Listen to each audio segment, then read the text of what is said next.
It's a thing of the past, isn't it? More than 100 countries signed a supplementary convention on the abolition of slavery in 1956, building up on the 1926 Slavery Convention, which is still operative. Unfortunately, this is not the case for over 40.3 million victims of human trafficking annually on a global scale, according to the International Labour Organization.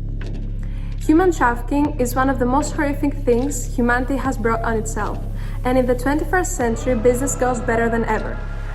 It is estimated that the human trafficking market generates over $1.8 billion every year. Let's take a look at Greece's part in the issue. To investigate it, we spoke with two of the leading experts in the issue of human trafficking from the Cybersecurity International Institute, Managing Director Mrs. Kalliopi Ioannou and her colleague, Mr. Konstantinos Pasvadidis.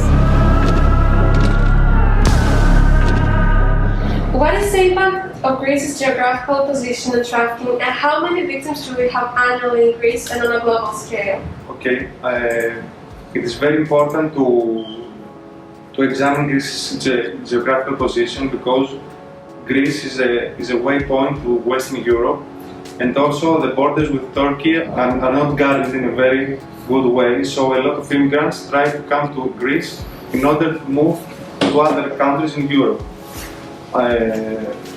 Annually in Greece, in 2019, there were documented 154 cases of human trafficking.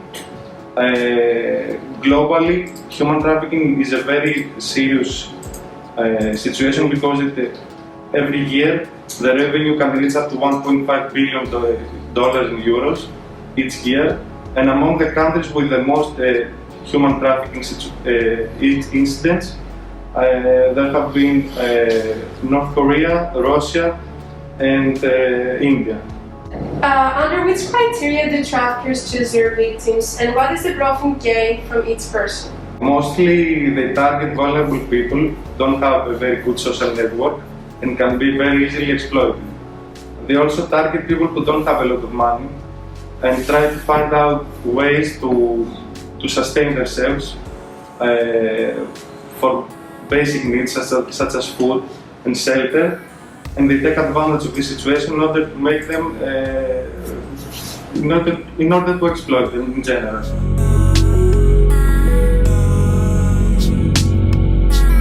What is incorporated in the training of police officers concerning the handling and combat of human trafficking cases? And has the internet helped with uncovering human trafficking networks? In Greece, officers are specifically trained in order to identify such activities that may involve human trafficking. First of all, they report back to their superiors in order to inform them about the situation, and then proper actions can be taken into place, such as investigating if there is indeed a human trafficking network operating somewhere here in Greece. With the advent of modern technology, it is easier than ever to solicit a minor and taking advantage of him. Social media are the perfect opportunity for predators that want to lure innocent children into their traps. In our era, our generation extensively uses the internet and social media. How has that made the tracking of possible victims easier for traffickers? Internet has its flaws, but there are also some very good things that can come out of the good use of internet. It has helped a lot identifying networks of human traffickers. It has helped the police because civilians will give them information through the internet, the official sites, or through telephone, and it can be very helpful in order to find and stop such activities. So, as my colleagues said, we have two options here. The first option is that the internet maybe helped the authorities to track down the criminal activities easier. But on the other hand, we have new ways that all these offenders, they're trying to approach their victims. And what is happening online is that when you can post everything about you, in your social media profiles, for example, this means that you make the offender job easier because he can find out who you are, what is your interest, what is any mental issue that you may have, or any gap or problems that you deal between you and your family, financial issues. So all these they make the job of the offenders and especially the criminals around trafficking easier.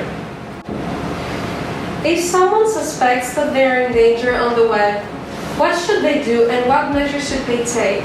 Do the victims have the time to realize that they are in danger and react? I'm very glad that you make this question to me because what I notice in every criminal activity getting involved online is that the victims, they never speak out. They don't speak out because they feel ashamed. They don't believe that what happened to them it's possible.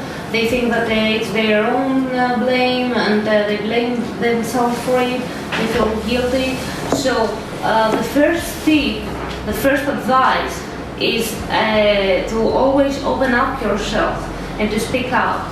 To speak out to your family, if we are talking about a teenager or a child, to speak out to the authorities, and of course, if we speak about all these social media platforms, you should reach out the social media platform, the help center, and to report if anything weird happens online. But is there any way we can avoid being in a situation of danger? First of all, there are some theories about fear of the crime that they say for young ladies or children that they should never walk online and in dark places, etc. But to me, I'm not a supporter of these theories because danger can be everywhere, and especially now with the internet, we maybe feel safe in our home, but the danger can actually be inside our home. So what I have to say here is that we should think before we make any choice that can endanger ourselves, and especially we should highly thinking critically who we are, who we talk, who we trust in general. I cannot believe that they're targeting kids as young as my age. I've learned who to trust while being online, but I feel like a lot of children haven't. It is vital that we educate minors on how to browse the web and utilize social media carefully.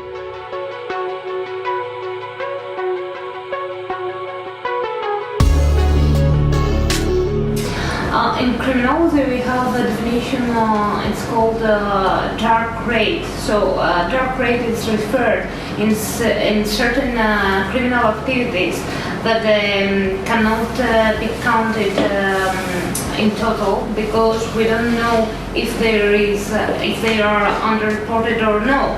So in our institute, we had some circumstances of trafficking involved with new era of new technologies. For example, we had some incidents of 16 years old ladies that they were hanging out with some men in their area for a coffee, and they approached them, for example, in order to propose and to suggest them to get involved with the modeling industry.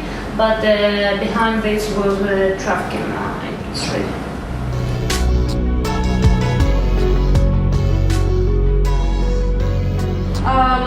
What actions must be taken when we go outside in order to be able to defend ourselves? And once we have sensed danger, what should we do?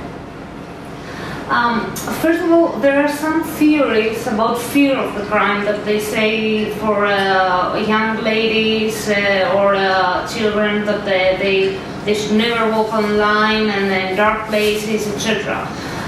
But to me, I'm not a supporter of these theories because danger can be everywhere, and especially now with the internet, we maybe feel safe in our home, but the danger can actually be inside our home.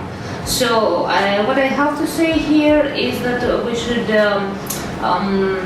should think before we make any choice that can endanger ourselves, and especially we should highly thinking critically who we are, who we talk, who we trust in general. I should say that there are a lot of stereotypical beliefs about the abduction. And what I want to say here is that the families, the parents, even the school and the educators, they say to their kids, never talk to a stranger. But what can we see in criminology and in our statistics and our researches is that all the abductions, they happen from a person that it's a common friend of the family or of the child. So if I should advise, especially the young children, to know something before they get involved into very dangerous activities, is that they should have some kind of a code language with their parents. So in case, for example, that someone comes to school and say to you, oh, hey, Helen, for example, my mother sent me to send you in your activities, for example, to drive you into your home. The kid should check this and cross-examine it with the usage of a specific code that it had been previously communicated with the parent.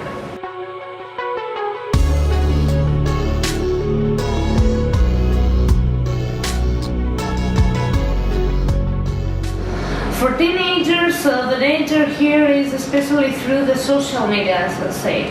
What I can see from my experience is that the teenagers, for sure, they have more technological skills from their parents. But it's one thing, I have the technical skills and the technological skills and the technological knowledge, and another thing, I have the cyber safety and the cyber security knowledge. It's totally different meanings and definitions and phenomena. And the sad thing, especially in Greece, is that the majority of schools they don't include cyber safety issues and cyber security awareness. So, for example, you use a device, a mobile, a smartphone, a desktop, a laptop, but no one taught you how you should use it with safety. During rescue operations and the uncovering of human trafficking, what are the risks involved for the police officers and the victims alike? The risks depend on the circumstances, and as we previously highlighted, now with the internet getting involved in trafficking activities, everything can be more difficult for a police officer, and also the training it's more difficult. But yeah, indeed, a police officer can have also life-threatening situations. Out of all people that are captured and sold as slaves, only 5% are ever rescued. Ms. Ion and Mr. Pasvatidis are a few of the people that fight every day to make sure this percentage keeps rising.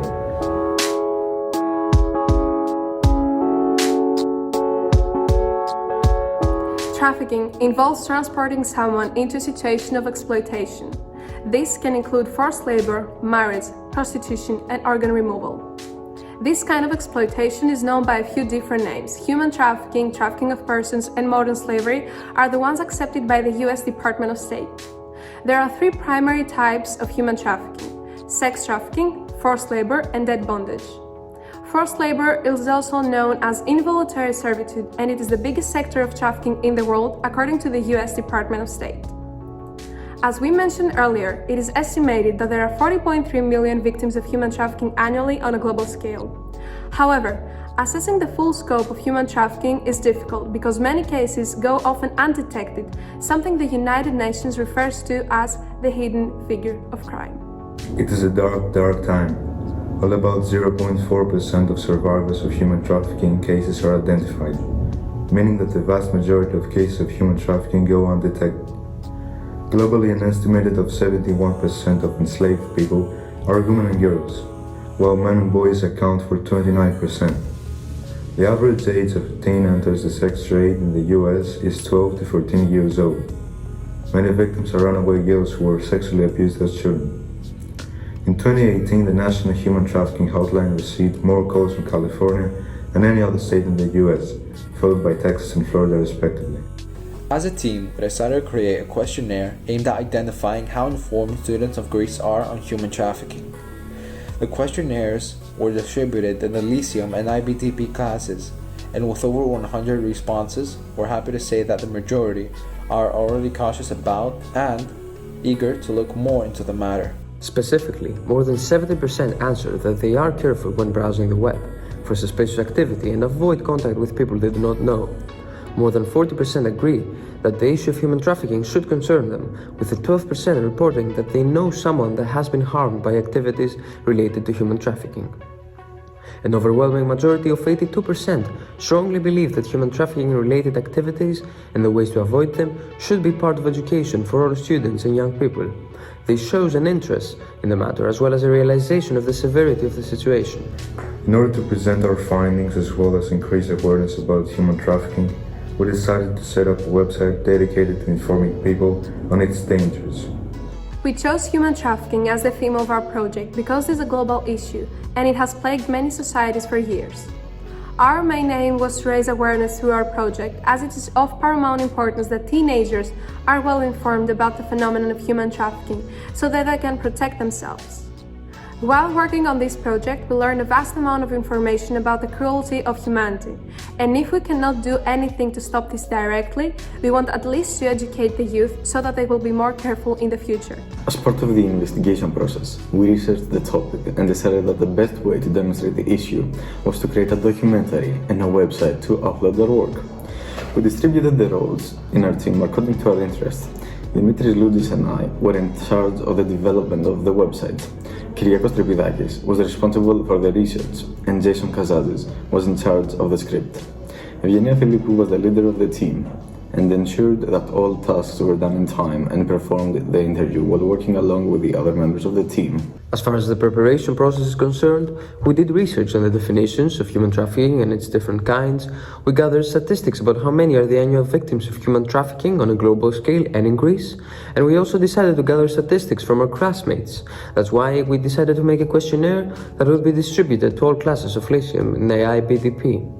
The action part was mainly constituted by the gathering of data from the questionnaires and the recordings of the parts of the script. Evgenia Philippou took an interview from the Cybersecurity International Institute Managing Director, Ms. Kalliopi Ioannou, and her colleague, Mr. Konstantinos Pasfadidis, who helped us gather further information about the situation of human trafficking in Greece. This project has positively impacted both the team and myself in several aspects.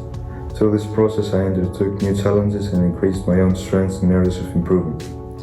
The COVID-19 situation was not ideal for anyone. However, we managed that it would not be a conundrum for our work, and through it, we came out stronger and more unified. From our group project, I have learned what my weaknesses are when working together with others. I would like to think that I have developed my weak areas for personal growth. Such would be being patient with other people, as I previously would be bothered by small things. Besides, this project has helped me become more open-minded with the ideas of others. Also, I have developed new skills in the process, as I was assigned to create a website to inform about our work and have therefore gained important experience on how to design a website, which is becoming extremely desirable as technology progresses rather quickly. Possessing the ability to initiate and plan a CAS experience is arguably something that will be useful to me in the future. Honestly, I never really liked working with others as I had not recognized the benefits of collaboration. You are stronger when you work in a team. Recognizing and considering the ethics of choices and actions and how they affect others, as your choices might have consequences on your partners in CAS projects, since missing a deadline could delay the whole project. My project team was one that could collaborate effectively, communicate well, and focus on a task. The team dynamic was very positive, enthusiastic, and productive. However, there were hurdles in the process that we had to work to get over. These included time management and distractions. My team was able to use its strongest characteristics and independence upon each other to overcome these problems and complete the task at hand. The project team worked as a cohesive unit from the very start. At our first meeting, we went through a forming stage, where we worked through a transition process involving mission analysis and planning. We discussed the project requirements and how to effectively complete the task based on each other's strengths, weaknesses, and abilities. Then, the team began to research and investigate ideas to include in the project. Looking back, I cannot believe we went through all these phases in our project. From starting off not knowing anything about human trafficking to having to write a script about it, it was a great journey full of discoveries. We had to conduct extensive research and challenge ourselves on how we can make this project into a short film and on how we can convey this message to everyone. In my opinion, that was the best and simultaneously the most difficult part of the project. All of our creative ideas had to be formed into something we could present, and I am very happy it ended up being like this. Things like organizing a questionnaire were totally new to me and something extremely useful, as primary research is a great way to get insight into the topics you're studying. All in all, I had much fun during this project, and the fact that we managed to create it without a big budget as part of a CAS class still amazes me. I think we managed to achieve teamwork, challenge ourselves, and organize our work, and the results are proof that all of this paid off. Being the leader of this team taught me that with collaboration and perseverance, anything could be achieved. We encountered many difficulties, and working under the circumstances of a pandemic was not easy. However, I could not be more thrilled with the outcome of our project, as human trafficking is a global issue, and the world needs to be educated in order to be in a position to protect themselves. I faced many challenges, and I have improved my soft skills, such as collaboration and communication with the other members of the team. That's why I'm glad to have worked with people that I haven't worked with previously, and exploring the different aspects of each one's personality was a unique experience. It was an enthusiastic process, and I believe that our excitement to put out a good project paid off. Thank you for your time, and we believe that this project was as enlightening for you as it was for us.